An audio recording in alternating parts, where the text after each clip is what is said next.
Horn বাজানো নিয়ে ঘটে গেল দুদফা সংঘর্ষ। ফরিদপুরের আলফাডাঙ্গায় অটো ভ্যানের হর্ন বাজানোকে কেন্দ্র করে দুদফা সংঘর্ষের ঘটনা ঘটেছে। তবে প্রথম দফার সংঘর্ষ বাইরে হলেও দ্বিতীয় দফার সংঘর্ষ ঘটে উপজেলা স্বাস্থ্য কমপ্লেক্সের মধ্যেই।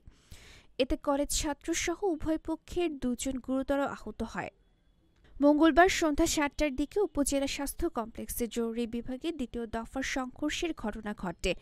এর আগে ৬টার দিকে উপজেলার গোপালপুর বাজারের ইউনিয়ন পরিষদ কার্যালয়ের সামনে দুপক্ষ সংঘর্ষে জড়িয়ে পড়ে।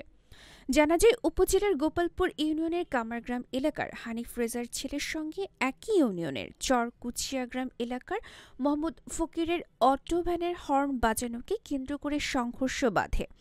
সংঘর্ষে মোহাম্মদ ফকির ক্ষিপ্ত হয়ে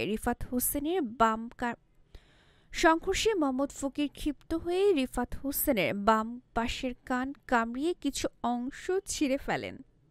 পরে তারা উভয়ে উপজেলা স্বাস্থ্য কমপ্লেক্সে চিকিৎসা নিতে আসলে সেখানে দুপক্ষের লোকজন পুনরায় সংঘর্ষে জড়িয়ে পড়ে। খবর পেয়ে পুলিশ হাসপাতালে পৌঁছে পরিস্থিতি নিয়ন্ত্রণে আনে।